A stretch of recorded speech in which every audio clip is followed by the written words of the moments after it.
चलिए तो इनको शुरू करते हैं, इन सभी मुद्दों को लेकर के हम अपनी कहानी को शुरू करते हैं कि ये मुद्दे क्या हैं। जो 18 मुद्दे हमने डिस्कशन में लिए हैं, इन 18 के 18 मुद्दों को हम ये देखेंगे कि ये कैसे काम करते हैं, इनका रोल क्या है।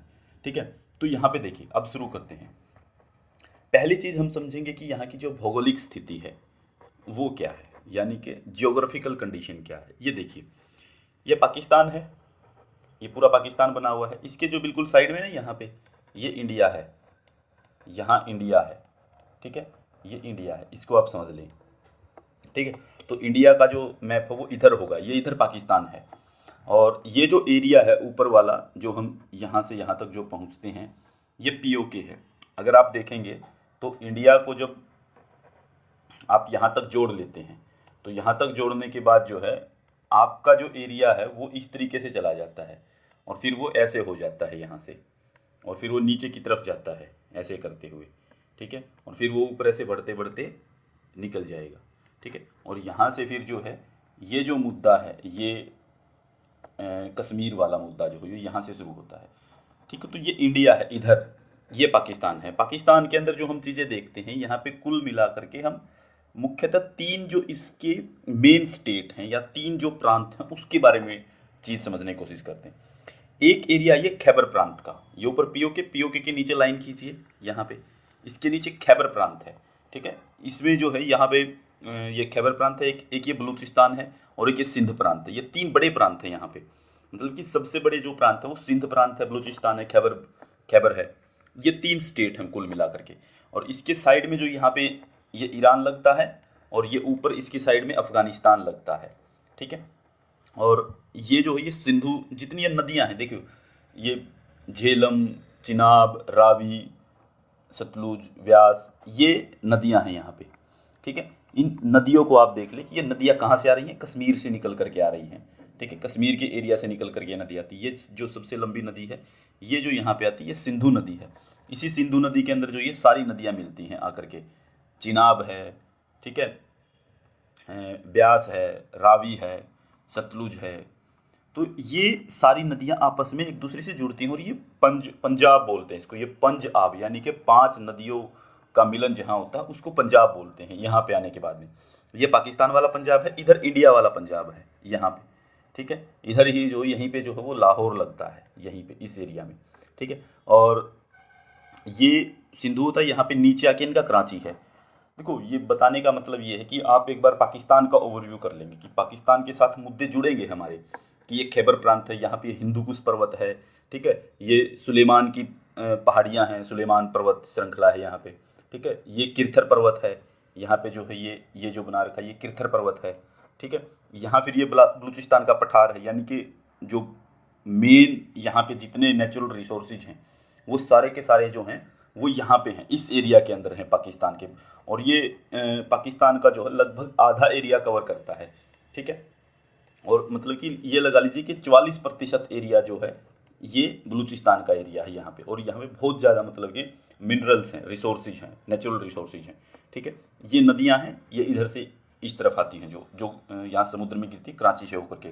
कराची इनका शहर है जहाँ पे ये समुद्र के किनारे लगता है, और जो इधर जो है इन्हीं के साथ में यहीं पे सरकरीक विवाद होता है, हमारा सरकरीक विवाद।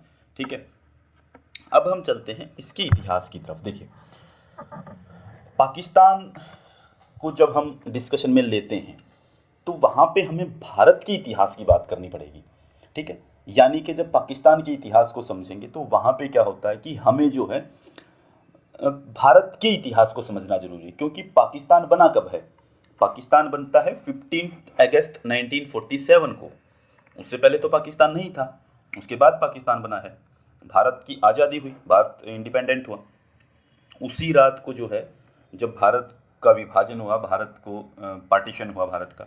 ठीक है, उसी समय पे भारत के विभाजन से जो है पाकिस्तान बनाया जाता है। और भारत का विभाजन किस चीज़ से किया जाता है, भारत को डिवाइड किया गया, पार्टिसिपेशन हुआ, मतलब कि भारत का पार्टीशन हुआ। तो उसमें जो माउंट बेटन योजना है, माउंट बेटन प्लान जिसे आप कहते हैं, माउंट बेटन प्लान के आधार पे भारत को बनाया गया था। कभी भी ये मत सोचना कि इसको जो है एक रेड क्लिफ रेखा है उससे बनाया गया था, नहीं। माउंट बेटन प्लान जो है उसके आधार पे पाकिस्तान बना था। उसने कहा था कि ऐसे पाकिस्तान बनेगा। ठीक है, और इसी योजना को जो है, यही योजना जो है, इसी को आप कहते हैं, माउंटबेटन प्लान को कहते हैं थर्ड जून योजना, ठीक है। तो ये 3 जून योजना भी कहा जाता है इसी को। तो माउंटबेटन का जो माउंटबेटन जो है उसका बचपन का एक नाम होता था डिकी बर्ड। माउंटबेटन का जो नाम है बचपन का वो डिकी बर्ड था, इसीलिए इस योजना को डिकी बर्ड नाम से भी जाना जाता है। डिकी बर्ड, ये बात आपने नहीं सुनी होगी कहीं पे शायद। डिकी बर्ड योजना कौन सी है, आप कंफ्यूज ना हो जाएं पेपर में जाके। पूछी तो नहीं गई है, लेकिन पूछी जाए तो हम कंफर्म रहें कि माउंटबेटन प्लान जो है उसी को डिकी बर्ड प्लान बोला जाता है, डिकी बर्ड प्लान बोलते हैं। और डिकी बर्ड क्यों है, क्योंकि माउंटबेटन का जो बचपन का नाम है वो डिकी बर्ड नाम था, ठीक है। इसी के बाद जो है, ये जो पार्टीशन हुआ इंडिया का, इसी पार्टीशन के बाद जो है वो इंडिया के 2 हिस्से होते हैं, ठीक है। एक जो है, एक वो होता है भारत, एक बनता है भारत, दूसरा बन जाता है पाकिस्तान, ठीक है। और पाकिस्तान के भी उस समय पे 2 हिस्से थे, 2 पार्ट थे, ठीक है, 2 पार्ट थे, पश्चिमी पाकिस्तान और पूर्वी पाकिस्तान। तो ये जो हिस्सा है जो आप देख रहे हैं, ये पश्चिमी पाकिस्तान है, ठीक है। और जो वेस्ट बंगाल से साइड में बांग्लादेश है, उसको हम बोलते हैं पूर्वी पाकिस्तान उस समय पे। यानी कि बांग्लादेश और पाकिस्तान दोनों एक थे, क्योंकि बांग्लादेश जो है वो 1971 में बना था। यानी कि आज का जो बांग्लादेश है वो पूर्वी पाकिस्तान है, और आज का जो पाकिस्तान है वो उस समय का पश्चिमी पाकिस्तान था। ये आपको याद रखना है। इसकी ज्योग्राफी इस तरीके से बनती है, पूरा इतिहास ऐसे बनता है। अब देखिए, भारत के और पाकिस्तान के बीच में सिमिलरिटीज़ क्या हैं, दोनों के बीच में समानताएं क्या हैं। देखिए, भारत का अस्तित्व जो हो वो 1000 वर्ष पुराना है, ठीक है। तो पाकिस्तान कब से इस्टेब्लिश हुआ, वो 1947 के बाद है। क्यों? अब ये 1947 के बाद बनता है, तो इसका मतलब ये है कि ये पाकिस्तान का भी इतिहास यही है। पाकिस्तान, भारत को जो है कभी भी जो है अपना इतिहास पढ़ते हुए पाकिस्तान का इतिहास नहीं पढ़ना पड़ेगा। पाकिस्तान को हमेशा अपना इतिहास पढ़ते हुए भारत का इतिहास पढ़ना पड़ेगा, क्योंकि भारत में से पाकिस्तान बना था, ठीक है। पाकिस्तान में से भारत नहीं बना था, भारत पहले से स्टेब्लिश था, इंडिया नाम पहले से ही था। पाकिस्तान 1947 में आता है एज ए कंट्री। तो भारत जो है, जब संवैधानिक तौर पे जब भारत बना, समानताएं देख रहे हैं हम, तो दोनों का इतिहास जो वो एक जैसा है लगभग, ये समानता है।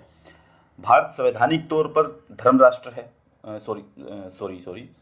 धर्मनिरपेक्ष राष्ट्र है, यानी कि भारत एक सेकुलर कंट्री है, ठीक है। और पाकिस्तान क्या है, पाकिस्तान एक इस्लामिक कंट्री है।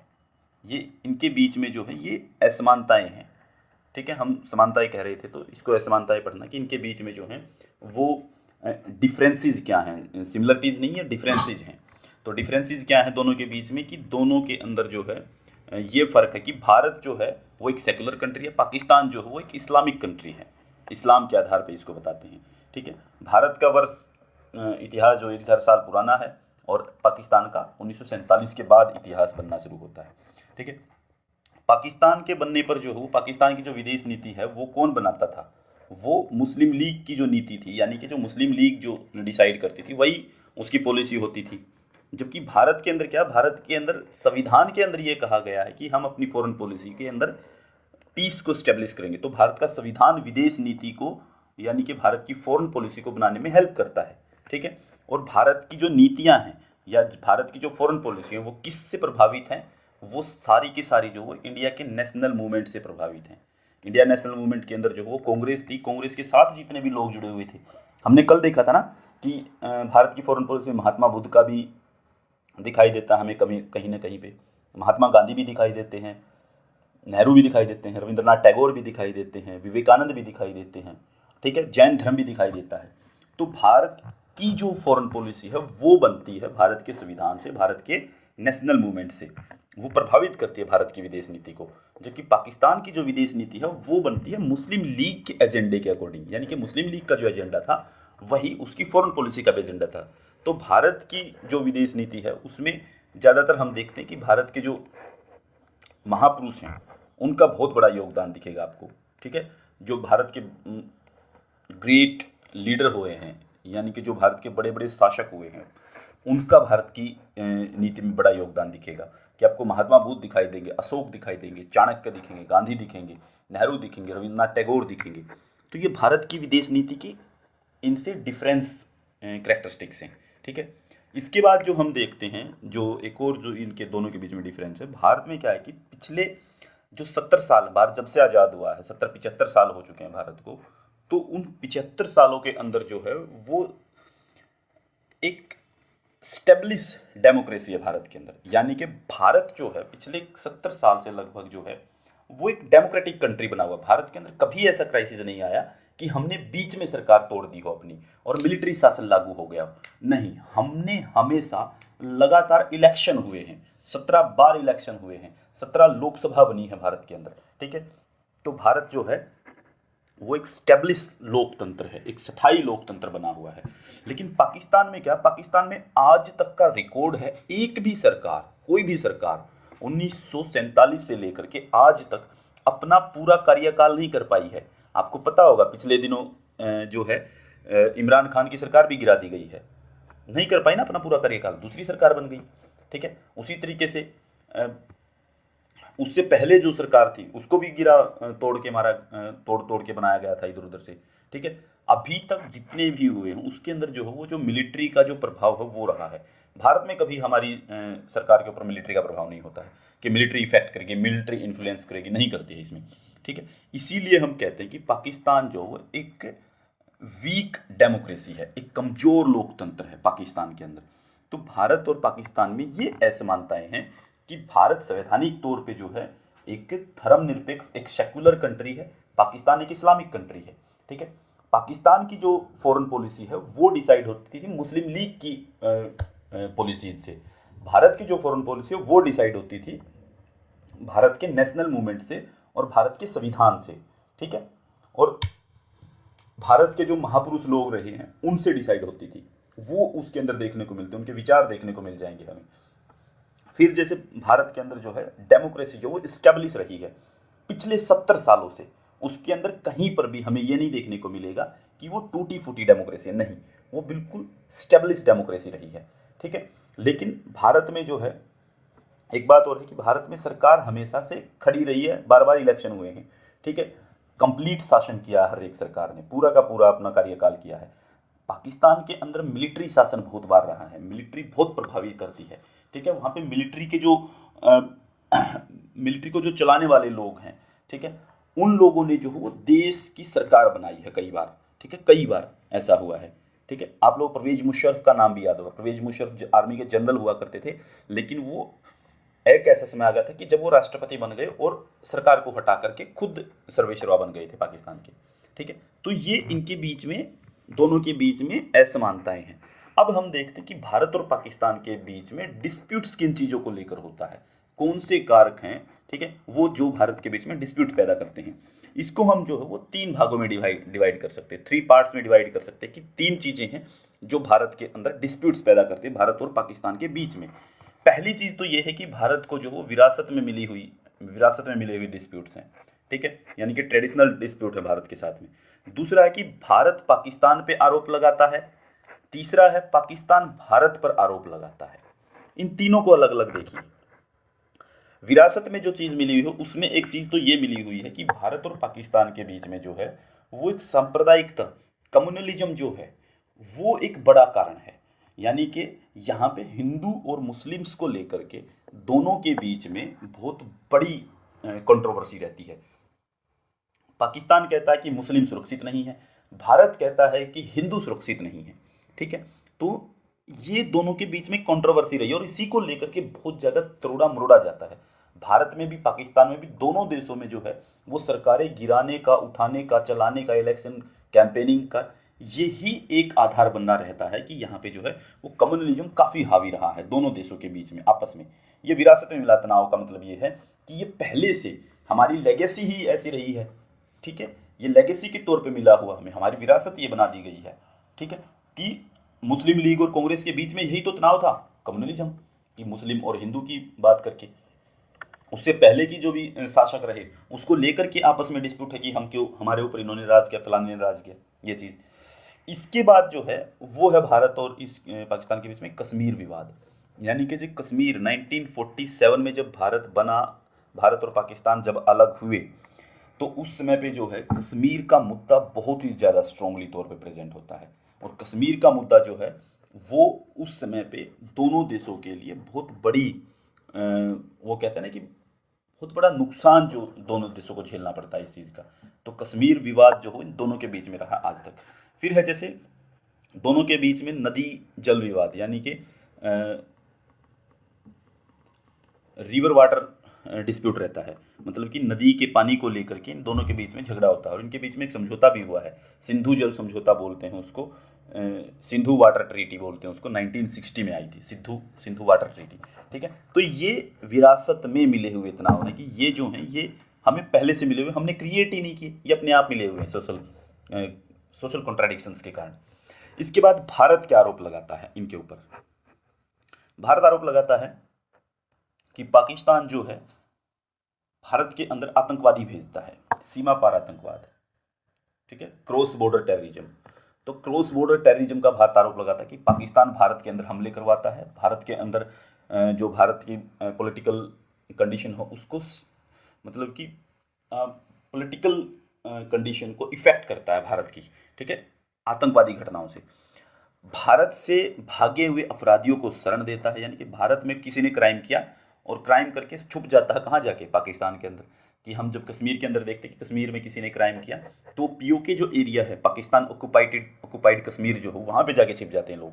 ठीक है, और पाकिस्तान उनको छुपा के रखता है और उनका फिर यूज करता है भारत के खिलाफ। वो किस चीज़ में यूज करता है? आईएसआई की जो गतिविधियां हैं, आईएसआई जो वहाँ की जो एजेंसी है, ठीक है, जो गुप्तचर एजेंसी बोलते हैं जिसको ये, ठीक है, तो ये जो एजेंसी है ये भारत के खिलाफ काम करती है, इसकी गतिविधियां भारत के खिलाफ रहती हैं।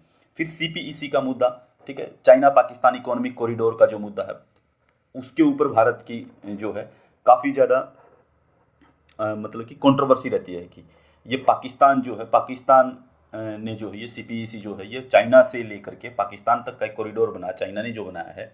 ठीक है, और वो पीओके से होकर के निकलता है, पाकिस्तान ऑक्युपाइड कश्मीर, और भारत कहता है कि ये हमारा एरिया है, बनवा कैसे रहे हैं आप, दूसरे देश को घुसा कैसे रहे हैं। फिर जैसे यहाँ पे आती है जाली मुद्रा का मुद्दा है, यानी कि डुप्लीकेट करेंसी आती है यहाँ पे। ठीक है, फेक करेंसी आती है यहाँ पे, इंडिया की करेंसी को जो है वो छाप छाप के भेजा जाता है दूसरे देशों में। ठीक है, और भारत में चाइना पाकिस्तान इकोनॉमिक कॉरिडोर है ये बताएंगे, आगे आएगा, ये बस मुद्दा बता रहा हूँ कि ये एक मुद्दा है इंडिया और पाकिस्तान के बीच में। ठीक है, चाइना पाकिस्तान इकोनॉमिक कॉरिडोर है ये मतलब कि ये है कि जैसे ये पाकिस्तान है ना, जैसे यहाँ पे ये इंडिया है, ये ऊपर वाला जो एरिया है, ठीक है, इसमें से क्या है कि ये हिस्सा जो है, ये वाला जो हिस्सा है ये पीओके का हिस्सा है, और ये चाइना है इधर। ठीक है, और इंडिया यहाँ से ऐसे कटता है इस तरीके से, ये कुछ हिस्सा चाइना के हिस्से में है, तो ये ट्रायंगल बन जाती है यहाँ आकर के। तो यहाँ से क्या है कि यहाँ से इस एरिया से चाइना ने क्या किया है कि एक रोड बना दिया है, वो रोड ऐसे होते हुए, इसमें से पीओके में से होते हुए वो नीचे जाता है कराची तक, पाकिस्तान के अंदर।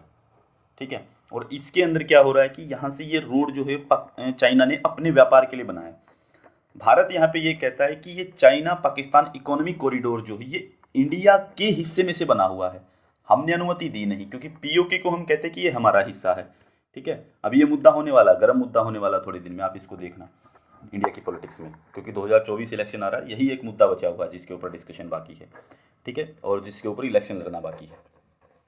तो ये मुद्दा बनता है कि सीपीईसी जो है वो भारत का हिस्सा है, ये पीओके यहाँ से चाइना नहीं बना सकता, और अगर चाइना ऐसे रोड बना रहा है, काम कर रहा है, तो फिर इंडिया के लिए भी तो खतरा है, इंडिया के यहाँ से फिर ये टूट जाएगा, इंडिया इसमें से सीधा ही टूट जाएगा कि ये इसके अंदर चला कैसे गया। ठीक है, फिर जैसे भारत में राजनीतिक अस्थिरता के प्रयास, यानी कि भारत में पॉलिटिकल इंस्टेबिलिटी के लिए जो है वो लगातार कोशिश करता रहता है कि भारत की सरकार को गिरा दिया जाए, भारत के अंदर जो है वैसी ऐसी गतिविधियां करवाई जाएं जिससे कि इंडिया की जो पॉलिटिकल कंडीशन है वो खराब हो जाए। ये एक मुद्दा रहता है यहाँ पे, ये भारत के आरोप हैं। ठीक है, भारत जो पाकिस्तान के ऊपर आरोप लगाता है, अब पाकिस्तान भी भारत पे आरोप लगाता है, जिसके कारण भारत और पाकिस्तान के बीच में जो वो डिस्प्यूट्स खड़े रहते हैं हमेशा ही।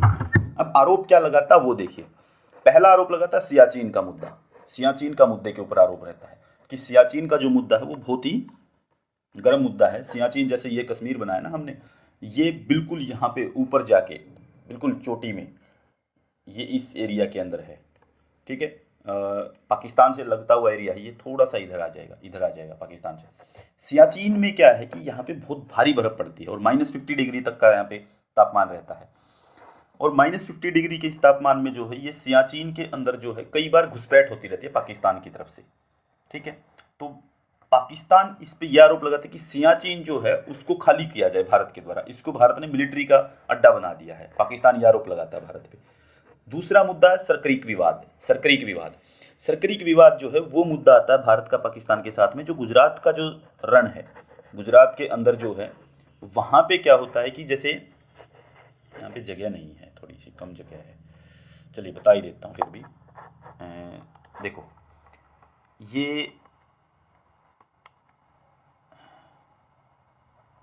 ये मान लीजिए ये गुजरात है, यहाँ पे ये है गुजरात सारा का सारा।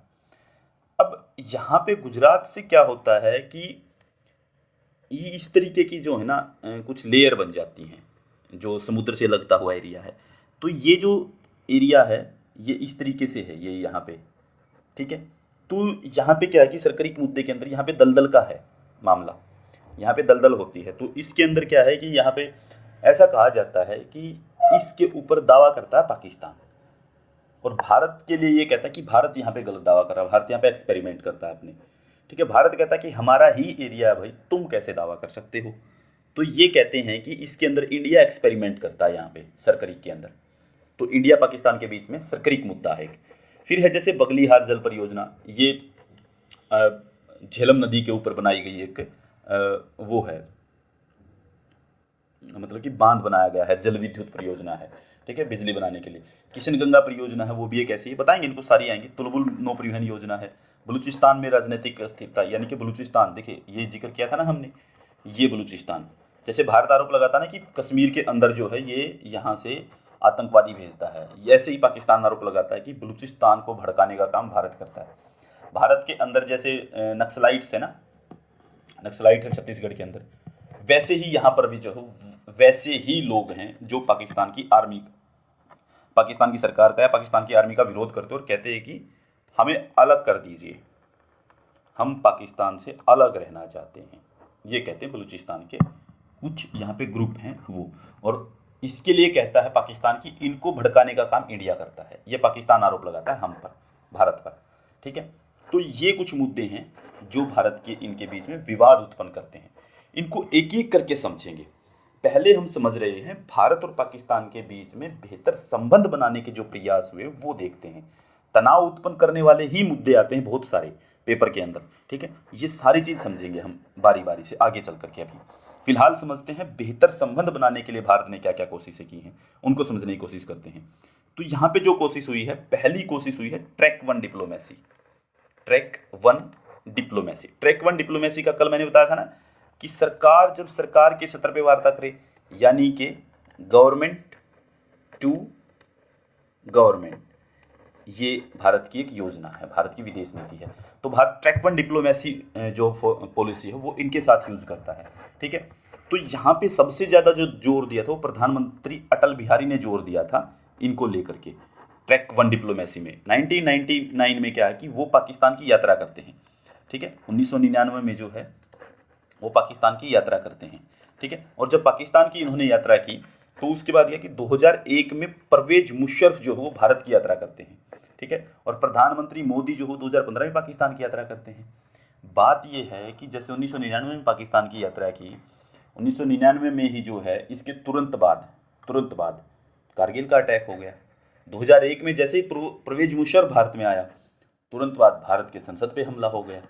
2015 में जैसे ही प्रधानमंत्री मोदी जी वहां पे गए, तुरंत बाद भारत के जो पठानकोट का एरिया है, पठानकोट में भारत में हमला हो गया। मतलब मैं ये नहीं कहना चाहता किसी पे आरोप लगाने की मेरी कोई मतलब की इच्छा नहीं है, ठीक है, और न मैं लगाऊंगा किसी के ऊपर आरोप। यहाँ पे ये संजोग बन रहे हैं या ये प्रयोग हो रहे हैं, ये मुझे भी नहीं समझ में आता है, ठीक है। लेकिन ये जब भी यात्राएं हुई, कोई भारत का प्रधानमंत्री का या उनका कोई यहाँ पे आया, तो उसी समय पे जो है यहाँ पे कहीं ना कहीं पे अटैक होते हैं, ठीक है। और ये खास बात ये रही है कि ये एक शासन के अंदर रहे हैं, किसी भी शासन में, ठीक है। जैसे परवेज मुशर्रफ जो है वहाँ पे मिलिट्री शासन में थे, ठीक है, उस समय पे। और बेहतर प्रयास करने की जब भी कोशिशें की गई हैं तभी भारत के रिलेशन खराब हो जाते हैं, ठीक है, ये बेहतर प्रयास के अंदर कदम तो है कि हम डायरेक्ट सरकार से बात करेंगे, लेकिन उनको खराब कर दिया जाता है कई बार। इसके बाद ट्रैक टू डिप्लोमेसी है। ट्रैक वन डिप्लोमेसी के अंदर ये चीज़ थी। ट्रैक टू डिप्लोमेसी को देखिए। ट्रैक टू डिप्लोमेसी में क्या होता है कि इस पर जो सबसे ज़्यादा फोकस जो वो भी इन्होंने ही किया था। प्रधानमंत्री जो अटल बिहारी थे हमारे पूर्व प्रधानमंत्री, उन्होंने इसके ऊपर काफ़ी फोकस किया है, यानी कि जनता को जनता से जोड़ना, ठीक है, यानी कि सिटीजन टू सिटीजन को जोड़ना, यानी कि यहाँ पे एनजीओज भी आएंगे, एनजीओज काम करेंगे, गवर्नमेंट यहाँ काम नहीं करेगी, कुछ सरकारी अधिकारी काम कर सकते हैं, यहाँ पे एनजीओ काम कर सकते हैं, लोग काम कर सकते हैं, ठीक है। तो इनको जोड़ने के लिए कुछ नीतियाँ अपनाई गई थी, जैसे कि लोगों को लोगों से जोड़ने के लिए, जैसे कि पहली एक नीति थी कि भारत में जो एम्स है, all India medical science institute जो है, ठीक है, वो उसके अंदर जो पाकिस्तान के जो लोग हैं, पाकिस्तान से जो भी आएगा यहाँ पे अपने आप को ठीक करवाने के लिए, उसके अंदर विशेष सुविधाएं हमने दी हैं, ठीक है, विशेष मेडिकल ट्रीटमेंट जो वो हम उनको देंगे, ठीक है, और उसके लिए बहुत सारी सुविधाएं हैं। इसको कहा जाता है मेडिकल डिप्लोमेसी, कि हम जो है यहाँ पे AIMS के अंदर, दिल्ली के अंदर जो है पाकिस्तान से आने वाले लोगों के लिए विशेष सुविधा देते हैं। इसको मेडिकल डिप्लोमेसी यूज किया है ट्रैक 2 में। लोग आएंगे, लोगों से बात होगी, लोग जुड़ेंगे, डॉक्टर्स उसके अंदर सहयोग करेंगे। दूसरा इसमें होता है कि खेल कूटनीति जिसको हम कहते हैं, ठीक है, स्पोर्ट्स डिप्लोमेसी इसके अंदर आती है। स्पोर्ट्स डिप्लोमेसी का भी भारत ने बहुत प्रयोग किया है, जिसमें हमने ये देखा था कि जब IPL शुरू हुआ, IPL के अंदर भारत ने जो जब शुरुआत की 2007 में, तो यहाँ पे विशेष छूट दी गई थी, पाकिस्तानी खिलाड़ियों के लिए रिजर्व किया गया था कि विशेष कि हम पाकिस्तान के खिलाड़ियों को जरूर मौका देंगे, और पाकिस्तान के खिलाड़ी जो है वो भारत की जनता से आके जुड़ेंगे। भारत में बहुत सारे फॉलोअर हैं पाकिस्तानी खिलाड़ियों के, आपने देखा भी होगा जो पुरानी पाकिस्तान की टीम थी। जैसे मुझे काफ़ी शौक है क्रिकेट का, तो मैं बता देता हूँ, सचिन तेंदुलकर के पाकिस्तान के अंदर बहुत ज़बरदस्त फैन फॉलोइंग थी, राहुल द्रविड़ की बहुत ज़बरदस्त फैन फॉलोइंग थी क्रिकेट में। उधर से जैसे सानिया मिर्जा जो हैं वो टेनिस खेलती हैं, उनकी बहुत शानदार फैन फॉलोइंग है। जबकि शोएब मलिक जो है क्रिकेटर हैं, शोएब मलिक पाकिस्तानी क्रिकेटर, सानिया मिर्जा इंडिया की बैडमिंटन इंडिया की वो टेनिस स्टार है, बैडमिंटन कह रहा हूँ, टेनिस स्टार हैं। तो वो आज भी इंडिया के लिए ही खेलती आई हैं, अभी तक, शादी के बाद भी, शादी हो गई फिर भी इंडिया के लिए खेलती हैं। लेकिन ये देखिए कि दोनों ने मिल करके शादी की थी और दोनों स्पोर्ट्स से थे, जनता से जनता जुड़ी, वो क्रिकेट से, ये टेनिस से, ठीक है। लोगों में प्यार बढ़ता है, इसमें आपस में आवाजाही बढ़ती है इस चीज़ से। दूसरी फिर जैसे कि शोएब अख्तर जो है, शोएब अख्तर के बहुत ज़बरदस्त फैन हैं इंडिया के अंदर, शाहिद अफरीदी के बहुत ज़्यादा फैन हैं। तो इस तरीके से, जैसे विराट कोहली आज के समय, तो विराट कोहली, MS धोनी, इसके बहुत तगड़े फैन हैं पाकिस्तान के अंदर, ठीक है। भारत में भी बहुत तगड़े फैन हैं, जैसे कि मोहम्मद आमिर हैं, ठीक है, बाबर आजम हैं, इनकी बहुत अच्छे अच्छे फैन फॉलोइंग है। ये स्पोर्ट्स स्पिरिट होती है। तो IPL जब शुरू हुआ तो हमने IPL में भी ऐसा ही किया था कि हम IPL में भी मौका देंगे सभी को, ठीक है। तो वहाँ पे ये चीज़ हुई, उसके बाद रिलेशन टूटे भी हैं, ठीक है। तो ये हमारी खेल कूटनीति है, स्पोर्ट्स की है। इंडिया पाकिस्तान के मैच होते थे, सीरीज होती थी, लेकिन पिछले काफ़ी लंबे समय से इस चीज़ के ऊपर जो है वो घैंड लगा हुआ है, क्यों हम मैच नहीं खेल पा रहे उनके साथ में, क्यों हम, और जबकि इतना ज़बरदस्त मैच होता है, मतलब कि हाई वोल्टेज मैच होते हैं, और उनके बीच में जो मैच होता है तो पूरी दुनिया की नज़र रहती है कि इन दो देशों के बीच में मैच है। तो ऐसे मैच होने चाहिए, लोगों का एक्साइटमेंट बढ़े एक दूसरे के प्रति, एक दूसरे को देख करके एक दूसरे के साथ बैठें। मैच हो तो इंडिया के दर्शक बैठे हैं, पाकिस्तान के दर्शक बैठे हैं। ये बहुत शानदार प्रयास था, ठीक है। और इसको बहुत ज़्यादा बढ़ावा जो दिया वो मनमोहन सरकार जो थी उसने बहुत ज़्यादा बढ़ावा दिया था कि हाँ, पाकिस्तान के साथ रिलेशन अच्छे रहेंगे इस मामले में, ठीक है। फिर जैसे कल्चरल डिप्लोमेसी, देखो हमने IPL में विशेष छूट दी थी इनको, लेकिन एक बकायदा घटना देखिए यहाँ पे भी, हमारे साथ में एक और अटैक होता है इंडिया के ऊपर। 2008 का केस याद कीजिए, 26/11, उसी समय पे, उसके बाद पाकिस्तानी खिलाड़ियों का यहाँ सूखा पड़ना शुरू हो गया। फिर इसके बाद है कल्चरल डिप्लोमेसी। कल्चरल डिप्लोमेसी में यहाँ पे क्या है कि अभी आप लोगों ने कुछ दिन पहले देखा होगा, शायद ये घटना, मुझे याद नहीं आ रहा थोड़ा, करतारपुर कॉरिडोर का नाम सुना आपने? करतारपुर कॉरिडोर खोला गया है कल्चरल डिप्लोमेसी के तौर पे, यानी कि भारत के जो सिख हैं वो वहाँ पे जाएंगे मत्था टेकने के लिए करतारपुर के अंदर। करतारपुर पाकिस्तान के अंदर है, लाहौर के अंदर होता है। तो वहाँ पे अमृतसर से वहाँ तक के लिए इन्होंने अपना एक कॉरिडोर बनाया है, उसके अंदर से निकलने की जगह बनाई है इन्होंने कि हम जो है मत्था टेकने वहाँ जाएं। करतारपुर कॉरिडोर को खोल दिया गया है। इमरान खान और जो नवजोत सिंह सिद्धू हैं, इन दोनों ने इसके लिए काफ़ी प्रयास किया था। यानी कि पंजाब के अंदर जो कांग्रेस गवर्नमेंट थी उसमें नवजोत सिंह सिद्धू जो हैं वो मंत्री थे उस समय पे, अभी उनका काफ़ी बड़ा योगदान रहा है इसके अंदर। दूसरी तरफ से इमरान खान उधर प्रधानमंत्री थे। ये देखिए दोनों स्पोर्ट्समैन थे, दोनों इकट्ठे क्रिकेट खेल चुके हैं, दोनों जानते हैं इस बारे में कि कैसे रिलेशन बनाए जा सकते हैं। तो बहुत अच्छे दोस्त हैं वो, इसलिए उन्होंने ये कोशिश की और बन गई उनकी ये बात। ठीक है, इसका विरोध भी हुआ इंडिया के अंदर कि वो क्यों गए। हालांकि वो बहुत अच्छी बात थी, वो गलत बात नहीं थी, क्योंकि इससे रिलेशन मजबूत होते हैं, हम काम अच्छा करते हैं। ठीक है, तो ये करतारपुर कॉरिडोर जो है ये मुझे ऐसा लग रहा है कि ये शायद 2019-20 के अराउंड खुला होगा, 2018-19 में, 18-19 के इसी टाइम पे खुला होगा। फिर जैसे परिवहन कूटनीति, यानी कि यहाँ पे ट्रांसपोर्ट डिप्लोमेसी भी लागू होती है। ट्रैक टू डिप्लोमेसी के अंदर आ रही हैं सारी चीज़ें, कल्चरल डिप्लोमेसी आ रही है, स्पोर्ट्स डिप्लोमेसी आ रही है, मेडिकल डिप्लोमेसी आ रही है, फिर ये आपकी ट्रांसपोर्ट डिप्लोमेसी आ रही है। यहाँ पर भी जो है, यहाँ पर क्या है कि परिवहन यानी कि ट्रांसपोर्ट के माध्यम से हम जो है वो पब्लिक को पब्लिक के साथ जोड़ते हैं, ट्रांसपोर्ट का यूज करते हैं और पब्लिक को पब्लिक के साथ जोड़ते हैं। देखो कॉरिडोर खुला ना, कॉरिडोर से क्या हुआ कि वहाँ के सिख यहाँ से मिलेंगे, यहाँ के लोग वहाँ मिलेंगे, आपस में प्यार बढ़ेगा। ठीक है, आप लोगों को बोल दे कि हरियाणा के बहुत सारे लोग जो वो पाकिस्तान में रहते हैं, मुल्तान के अंदर, तो आप लोग एक्साइटमेंट देखेंगे ना कि आप लोगों की कि यार कि हमारी भाषा वाले लोग, हमारे हमारे जैसे लोग, जैसे हम, हमारा कल्चर है वैसे ही हम जैसे गाने बनाते हैं, जैसे सुनते हैं वो वाले, मतलब कि वैसे ही गाने बनाते हैं वैसे ही सुनते हैं। आप कभी सर्च करना पाकिस्तान के अंदर हरियाणवी सॉन्ग, ठीक है, बहुत ज़बरदस्त फैन फॉलोइंग है हरियाणवी कलाकारों की वहाँ पे इस तरीके से। ठीक है, तो जनता को जनता से जोड़ने का काम जो यहाँ से भी होता है ट्रांसपोर्ट डिप्लोमेसी में। जैसे कि हमने क्या किया, समझौता एक्सप्रेस चलाई थी, तो यानी कि Delhi to Attari border, Attari to Lahore, Delhi से चलती ही है, अटारी जाएगी, अटारी से लाहौर जाएगी। ठीक है, और ये चली थी 22 जुलाई 1976 को, 1976 को शुरू की गई थी और इसको बंद कर दिया गया था 8 अगस्त 2019 को, पुलवामा अटैक के बाद। पुलवामा अटैक कब हुआ था? 5 अगस्त, तो 8 अगस्त 2019 को बंद कर दिया गया था इसको। ठीक है, इसके बाद जो है थार एक्सप्रेस जो है, थार एक्सप्रेस जो वो जोधपुर से कराची तक चलती है। देखो हमने बताया ना कि कराची जो है वो नीचे की तरफ है पाकिस्तान में, तो उधर हमारा भी तो जोधपुर भी तो वही लगता है, सारा का सारा डेजर्ट वाला एरिया राजस्थान का। तो जोधपुर से कराची तक ये चली थी, ये चली थी 18 फरवरी 2015 को और बंद हो गई 9 अगस्त 2019 को, वही कारण पुलवामा अटैक। इसके बाद है पंजाब, पंजाब या दोस्ती बोलते हैं इसको। हाँ बोलो।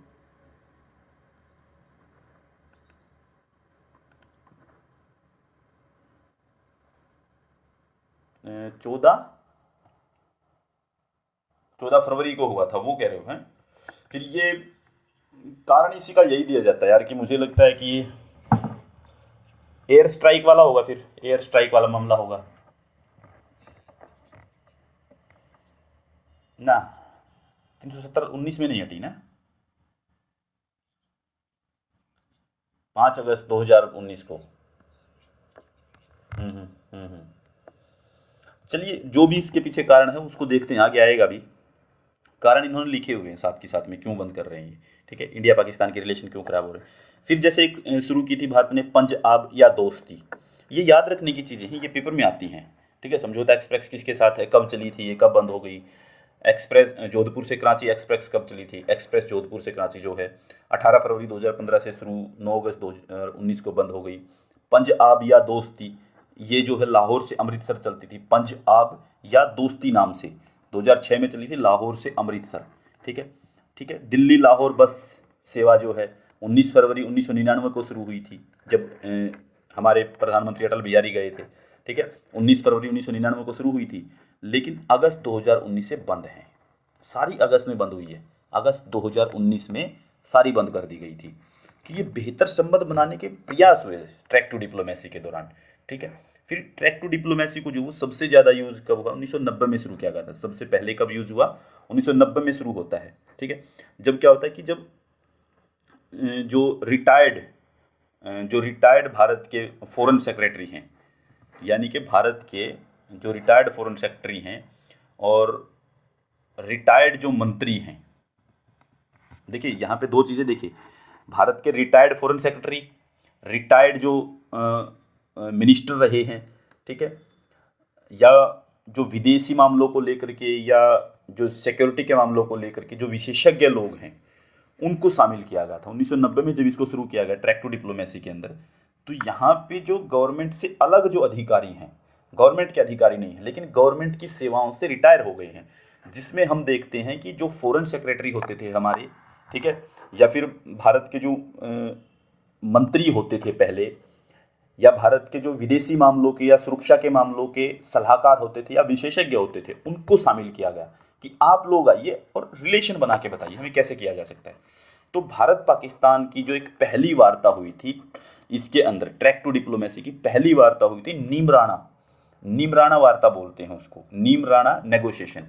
नीमराणा नेगोशिएशन में जो राजस्थान का एक किला, नीमराणा एक जगह है राजस्थान में जैसलमेर के अंदर, ठीक है, जैसलमेर के अंदर नीमराणा नाम की एक जगह है, नीमराणा जगह के अंदर जो है वहाँ पर ये नीमराणा किला भी है उसी के अंदर। तो इस नीमराणा किले के अंदर जो है वहाँ पे 1991 में पहली बैठक होती है इन लोगों की, ये रिटायर्ड जो अधिकारी हैं इनको बिठा करके, ठीक है, इनके बीच में पहली बैठक होती है, वहाँ से शुरू होती है भारत की नेगोशिएशन पहली ट्रैक टू डिप्लोमेसी की।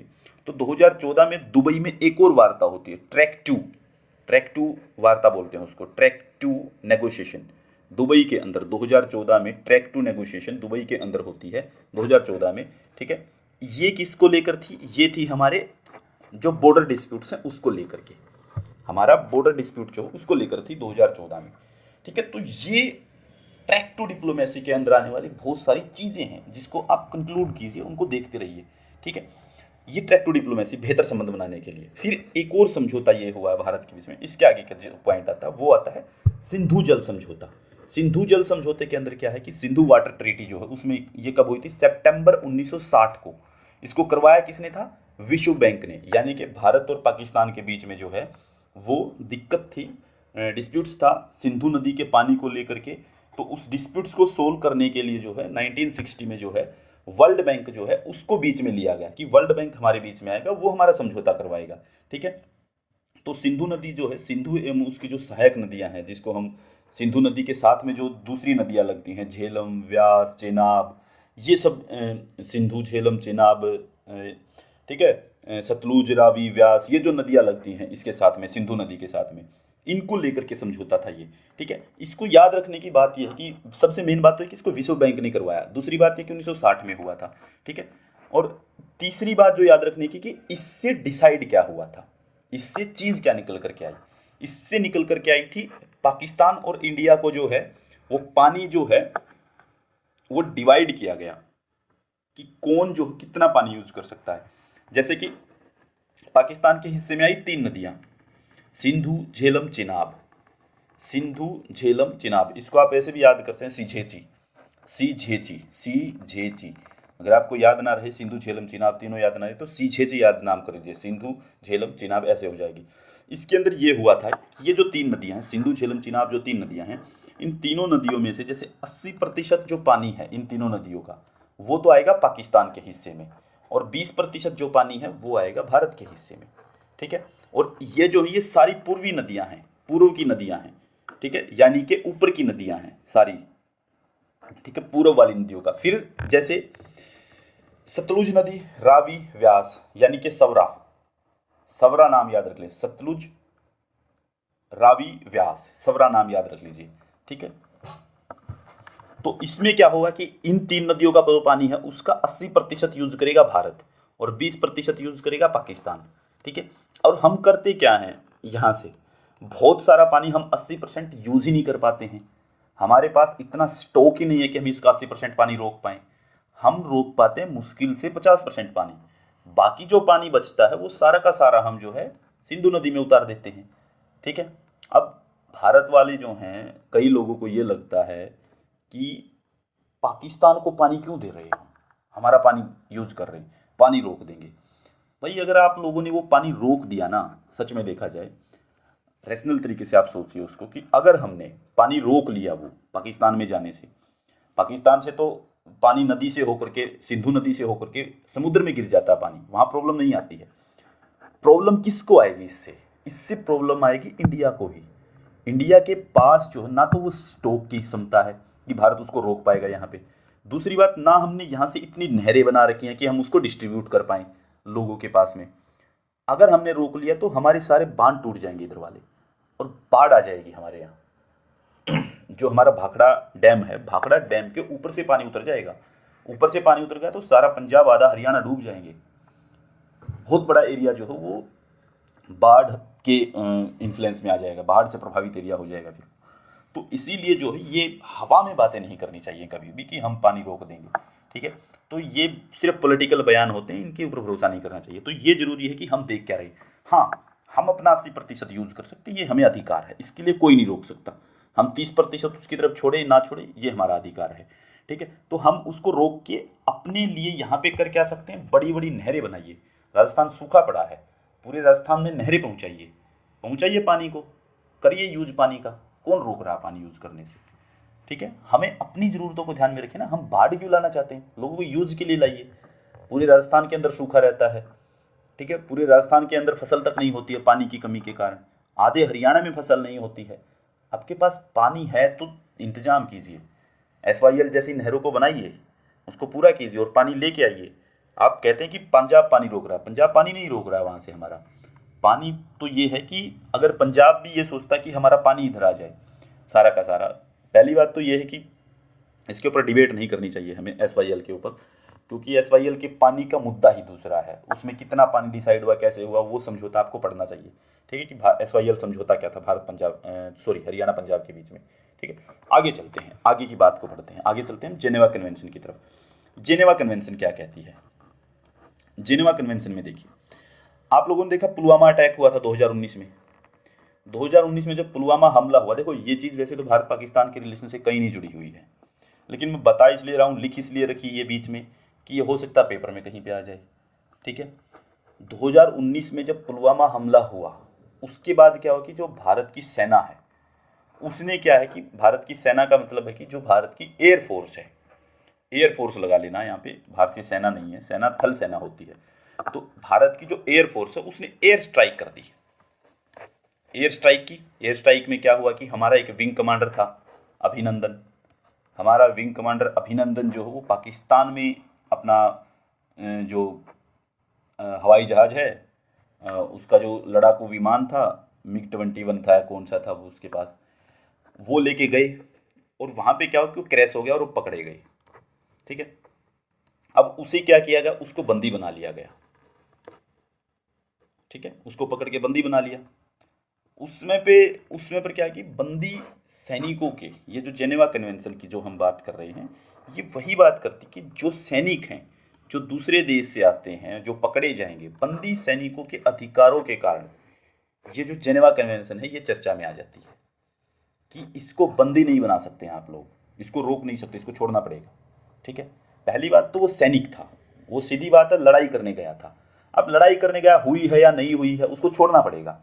वो कोई खुफिया एजेंसी का अधिकारी तो नहीं था कि रो का कोई अधिकारी था वहाँ पे चला गया और पकड़ा गया, ठीक है, और वहाँ पे जो है वो गुप्तचर का काम कर रहा है, चोरी छिपे रह रहा है, नहीं था ऐसा। तो सीधे गया है, पता चल गया, पाकिस्तान ने एक्सेप्ट कर लिया। कई लोगों को उसमें भ्रम हुआ, मोदी जी ने ये कर दिया, फलाने ने ये कर दिया, ऐसा किसी ने नहीं किया। ये जो ट्रीटी है ना, इसने सब कुछ किया था, ये ट्रीटी है। अगर किसी के बीच वॉर हो जाए तो ये ट्रीटी काम करती है।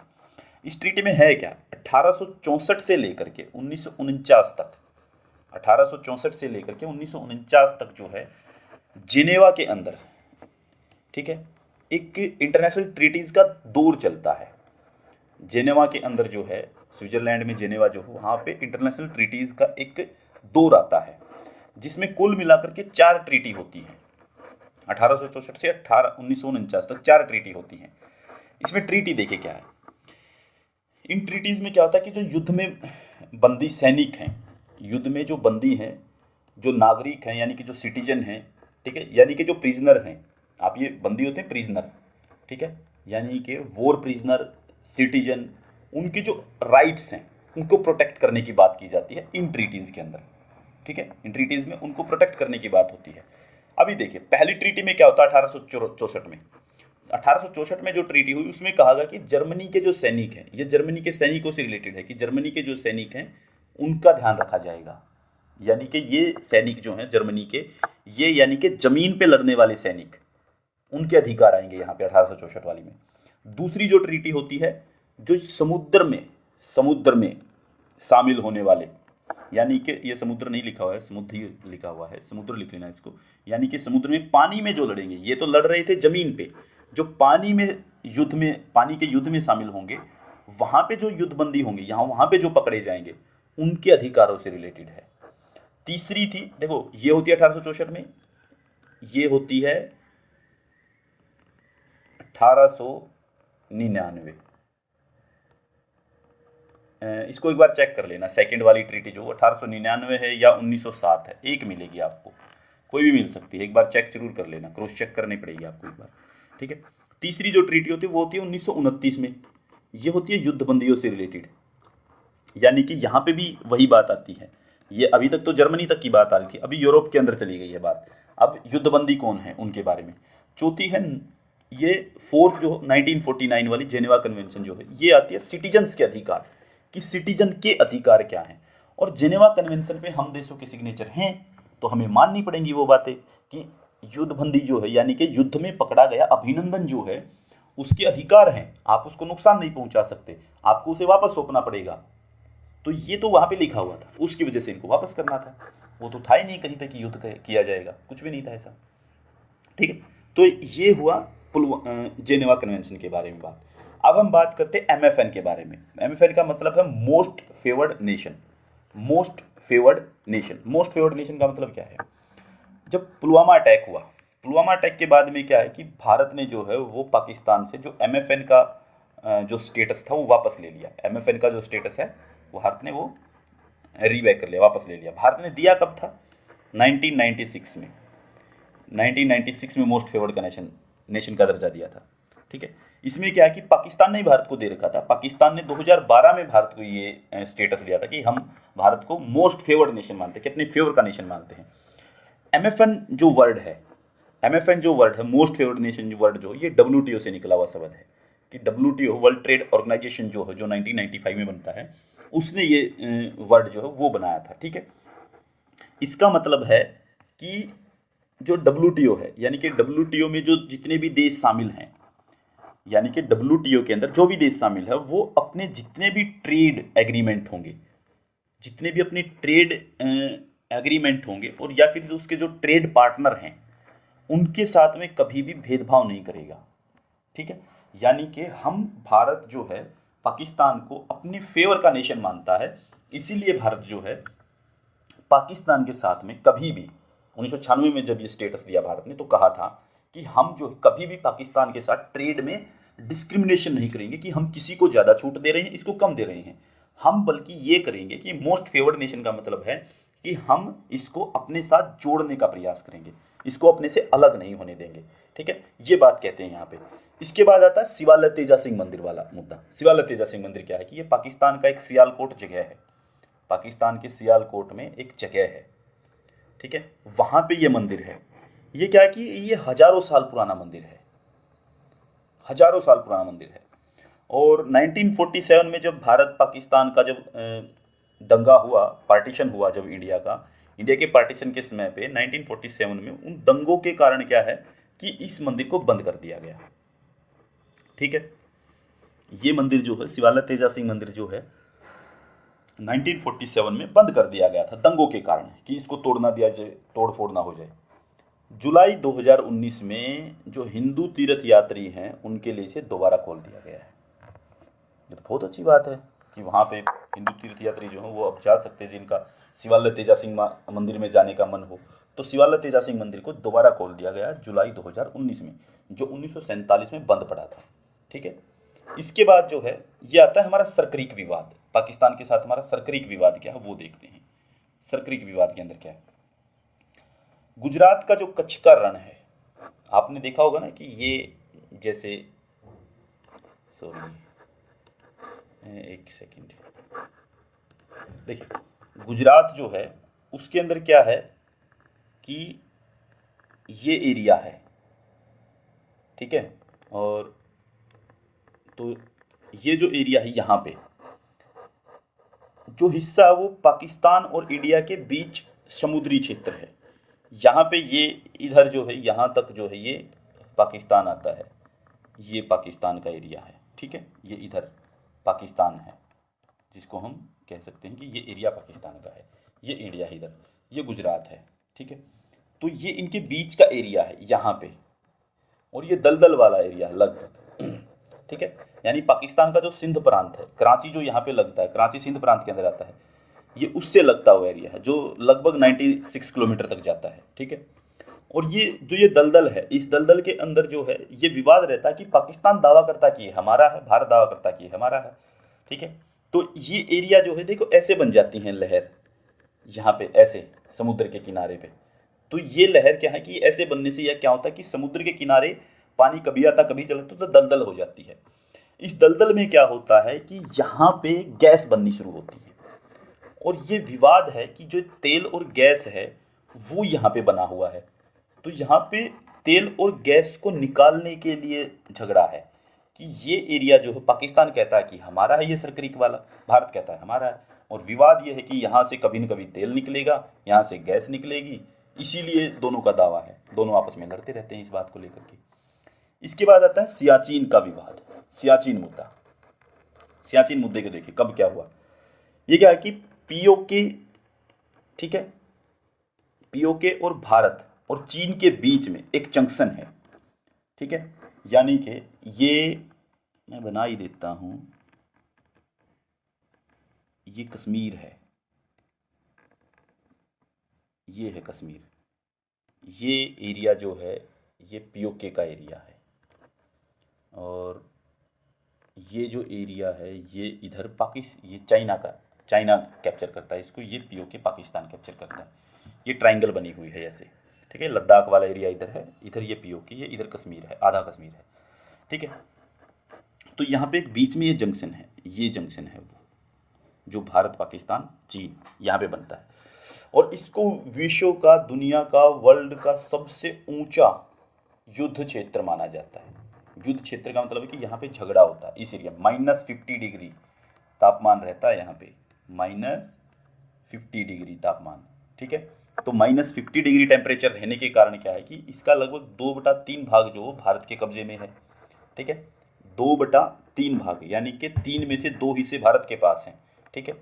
तो इसके ऊपर क्या हुआ, एक बार इस एरिया पे 1984 में जो है यहाँ पे हुआ क्या कि 1984 में पाकिस्तान ने इस पर कब्जा करने की कोशिश की। उसने क्या किया कि भारत के यहाँ पे सैनिक तो थे नहीं उस समय पे, पाकिस्तान ने क्या किया 1984 में अपने सैनिक भेज दिए और इसके ऊपर कब्जा कर लिया, सियाचिन के ऊपर कब्जा कर लिया कि ये हमारा एरिया है, हम इसके ऊपर कब्जा करेंगे। तो वहाँ पे युद्ध हुआ, भारत को पता था कि ये एरिया तो हमारा है। अब ये एरिया इतनी ऊंचाई पे कि पाकिस्तान को तो यहाँ पे ऐसे चढ़ना पड़ता है और भारत को यहाँ पे चढ़ना नहीं पड़ता, भारत यहाँ से ऐसे आ सकता नीचे। तो भारत ने जो है यहाँ से आई है, इसके ऊपर चढ़ रहे थे ना, चढ़ने के बाद में तो यहाँ पे भारत पहुँच गया। फिर साथ के साथ भारत को खबर मिल गई कि ये कर रहे हैं। कुछ दिन के बाद खबर मिली थी, लगभग 20-21 दिन के बाद भारत को पता चला कि यार ये क्या हो रहा है, ये तो कब्जा कर रहे हैं। तो भारत के लोग जो, भारत की जो सेना जो वहाँ पे पहुँचती है, ठीक है, और ऑपरेशन मेघदूत 1984 में ऑपरेशन मेघदूत उसको चलाते हैं, और ऑपरेशन मेघदूत के द्वारा जो है इसको खाली करवा लिया जाता है, इसको खाली कर लिया जाता है। सियाचिन में NJ 9842, ठीक है, ये एरिया है, यहाँ पे कोई पॉइंट बना रखा है। NJ 9842 से आगे सीमा का विभाजन नहीं किया गया है, यानी कि यहाँ पे ये नहीं बताया गया है कि ये सीमा किसकी है, ये भारत की है, पाकिस्तान की है, चीन की है, ये नहीं बताया गया। NJ 9842, इससे आगे सीमा का विभाजन नहीं हो रखा है, ठीक है। इसलिए यहाँ पे झगड़ा है कि किसकी है, दोनों दावा करते कि हमारी है, ठीक है। इसके बाद आता है बगलिहार जल विद्युत परियोजना, बगलिहार, ठीक है, ये बिजली बनाने के लिए एक परियोजना है भारत की। कश्मीर में चिनाब नदी है, आपको पता है, चिनाब नदी पे एक बांध बनाया गया, ठीक है, उसका नाम है बगलिहार, बगलिहार बांध। इस बांध के ऊपर क्या है कि पाकिस्तान ने जो है इसको लेकर के एक मुद्दा खड़ा कर दिया कि जो ये बांध बन रहा है ना, बगलिहार जो बांध है, इसकी जो हाइट है कश्मीर के अंदर, जो चिनाब नदी है, चिनाब नदी के ऊपर जो बगलीहार बांध बनाया है आप लोगों ने, जो विद्युत परियोजना बनाई है, उसकी हाइट को लेकर के ये कहा कि ये सिंधु वाटर ट्रीटी का उल्लंघन है। सिंधु नदी जल समझौता जो हुआ था उसके खिलाफ है ये, ठीक है। और इसने शिकायत कर दी वर्ल्ड बैंक में, ठीक है। वर्ल्ड बैंक में शिकायत कर दी इन्होंने इसको लेकर के कि बगलीहार इस परियोजना को रोका जाए। तो वर्ल्ड बैंक ने क्या किया कि ठीक है हम देखते हैं, क्योंकि वर्ल्ड बैंक जो है वो इस समझौते को इस समझौते को करवाने में बीच में था, इसलिए वर्ल्ड बैंक बीच में आ गया। अब तो वर्ल्ड बैंक ने क्या किया कि इसकी जांच के लिए एक व्यक्ति को भेजा, और उस व्यक्ति का नाम था रेमंड लेतेफे। रेमंड लेतेफे को इसकी जांच करने के लिए भेजा कि जाइए देख के आइए हाइट ज़्यादा है या नहीं है या ठीक है बताइए। अब जांच हुई तो जांच में पाया गया कि बांध की जो हाइट है वो ज़्यादा नहीं है, उसको थोड़ा सा कम कर देना चाहिए। भारत ने कहा ठीक है कर देंगे, कितनी कम करनी बताइए। तो भारत ने थोड़ा सा कम कर दिया, ठीक है। और ये भी कहा उसने कि ये किसी समझौते का उल्लंघन नहीं है, कि आप कह रहे हैं ना कि ये सिंधु जल नदी समझौते का उल्लंघन है, तो इन्होंने कहा कि किसी समझौते का उल्लंघन नहीं है, इसकी थोड़ी सी हाइट है, बस थोड़ी सी ज़्यादा हाइट है, उसको कम कर देंगे, ठीक है। इसमें दिक्कत ये थी कि पाकिस्तान ये कह रहा था कि इससे क्या है कि भारत सारे पानी को रोक लेगा, ठीक है, और भारत पानी रोक करके जो है वो हमें नहीं देगा।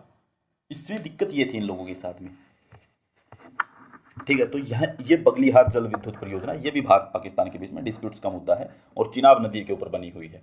पेपर में आएगा नहीं आएगा ये नहीं कह सकते, लेकिन ये जरूरी है पढ़नी चीज़ें, जितने भी डिस्प्यूट है। इसके बाद जैसे किशन गंगा परियोजना है, भारत और पाकिस्तान के बीच में ही एक झगड़ा है, ये भी भारत सरकार की एक योजना है किशन गंगा परियोजना, इसको लेकर भी झगड़ा है। झेलम नदी के ऊपर जो है वो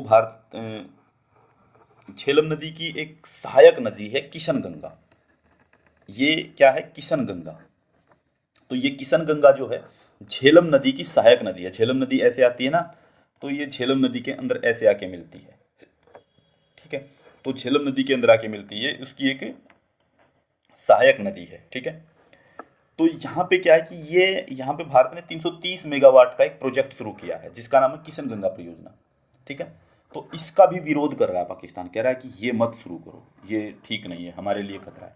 पाकिस्तान इस प्रोजेक्ट का विरोध कर रहा है कि भारत बिजली क्यों बनाएगा यहाँ से। तो भारत जो 330 मेगावाट जो है उसके लिए एक किशन गंगा परियोजना शुरू की है, किशन गंगा नदी के ऊपर, जो झेलम नदी की सहायक नदी है, ठीक है, अपनी विद्युत यानी कि बिजली बनाने के लिए, ठीक है। इसका विरोध कर रहा है पाकिस्तान। इसके बाद है बूंजी परियोजना।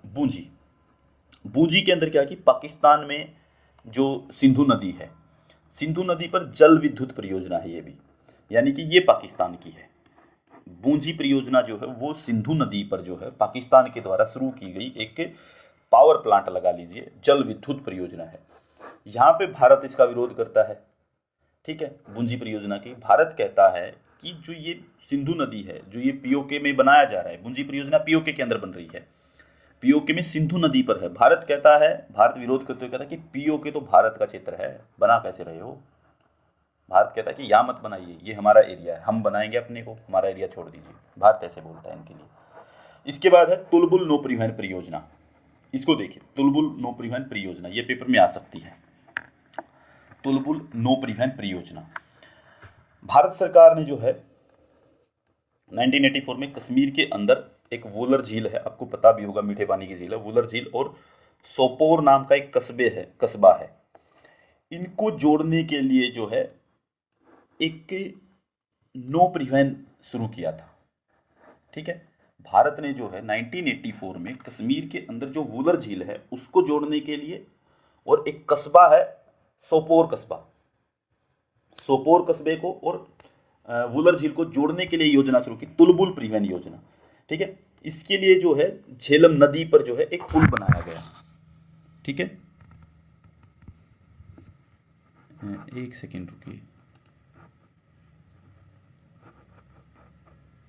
ठीक। तो यहां पे क्या कि झेलम नदी पर पुल बनाने का काम शुरू किया गया, ठीक है, जिसको क्या है कि पाकिस्तान के विरोध के कारण रोक दिया गया, ठीक है। ये नो परिवहन की योजना थी कि हम नौका परिवहन करवाएंगे यहाँ पे लोग यहाँ से नाव लेकर के उधर निकल के जाएंगे, उधर से इधर आएंगे, ठीक है। तो वुलर झील और सोपोर कस्बा इनको जोड़ने के लिए पुल बनाना था, ठीक है। वो पुल बनाने का विरोध किया पाकिस्तान ने, जिसके कारण जो ये बंद कर दिया गया। तो तुलबुल नौ परिवहन परियोजना जो आज के समय पे बंद पड़ी है, ठीक है, और इसको बंद कर दिया गया है। फिर है 1965 का युद्ध। अब देखिए कुछ चीजें और रहती हैं। 1965 के युद्ध में क्या हुआ, ये तो थी बहुत सारी जो डिस्प्यूट्स हैं उनको लेकर के क्या क्या चीजें हुई हैं इंडिया और पाकिस्तान के बीच में। अब आते हैं 1965 का वॉर जो हुआ था उसको लेकर के। 1965 में क्या है कि भारत और पाकिस्तान जो है उनके बीच में युद्ध होता है, और ये युद्ध होता कहाँ है, कच्छ के रण को लेकर के। कच्छ का रण, सरकरी विवाद जो है ना वो यहीं पे है, ठीक है, कच्छ का रण जो है, ठीक है। कच्छ के रण को, कच्छ के रण का विवाद भी देख लेना। कच्छ का रण विवाद जो किसके बीच है, भारत पाकिस्तान के बीच में। इसको लेकर के कौन सा युद्ध हुआ, 1965 में, ठीक है। इसके विवाद के कारण हुआ था। यहाँ पे पाकिस्तान ने क्या किया, पाकिस्तान ने पहले क्या किया, पहले ये किया कि कच्छ जो एरिया गुजरात के अंदर है, गुजरात का डिस्ट्रिक्ट भी है, कच्छ में और कश्मीर पे एक साथ हमला कर दिया दोनों तरफ से, ठीक है।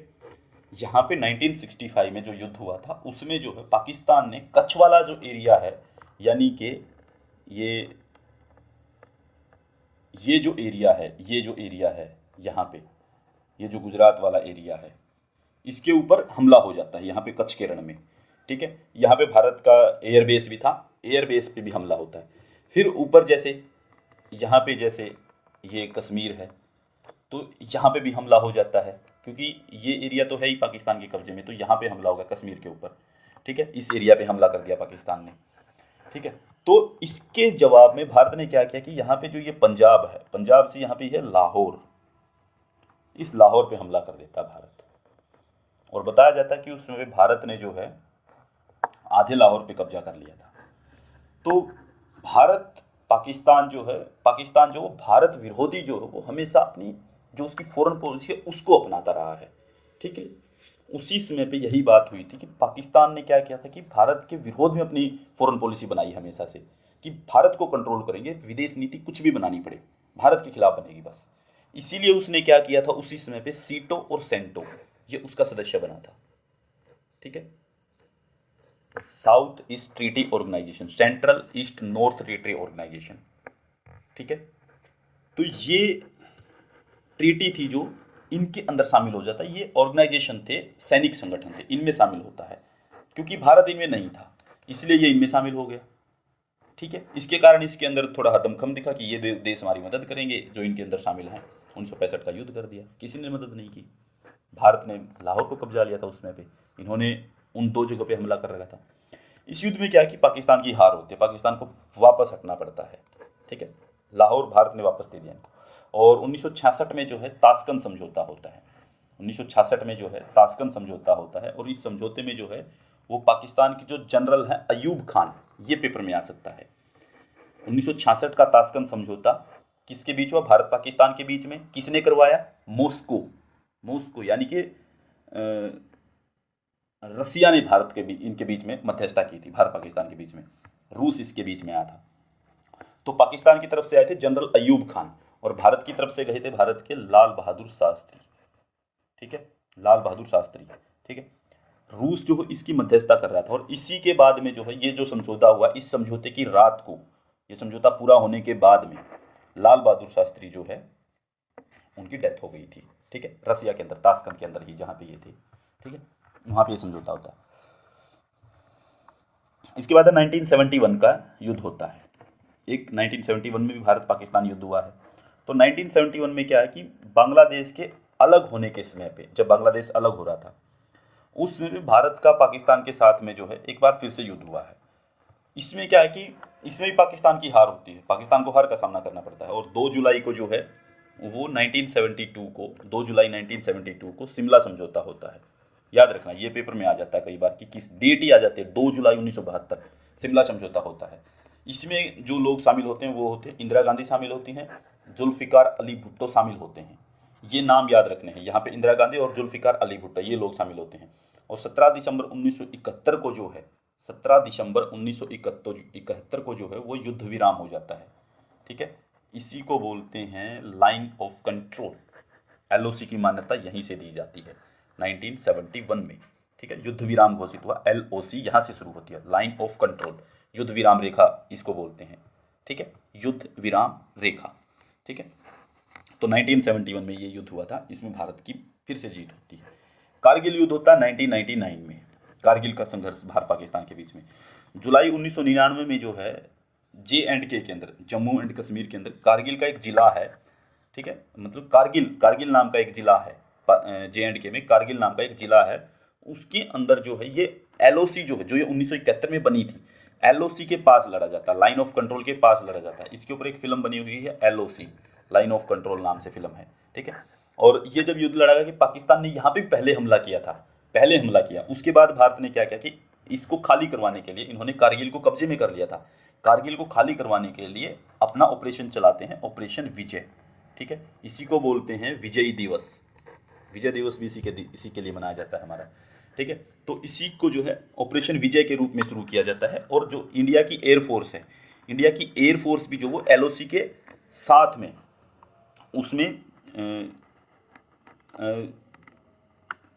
खाली करवाने बड़ा सहयोग करती है, यानी कि इंडिया की एयरफोर्स ने और इंडिया की जो थल सेना है, जो भारत की आर्मी है, उन्होंने दोनों मिलकर युद्ध लड़ा था। तो इंडिया की जो एयरफोर्स है, एयरफोर्स ने LOC के पास में जो भारत की जो सेना है उसकी जो चौकियां थी, उनके ऊपर जो पाकिस्तान ने कब्जा कर लिया था, उनको खाली करवाने का काम करती भारत की एयरफोर्स, ठीक है। और इसी ऑपरेशन को जो है सफेद सागर का नाम भी दिया जाता है। इसी ऑपरेशन को क्या नाम देते हैं हम? सफेद सागर, ऑपरेशन विजय और सफेद सागर। सफेद सागर का मतलब है कि जो ये चौकियां एयरफोर्स ने खाली करवाई, इसको कहते हैं, ठीक है, ऑपरेशन सफेद सागर।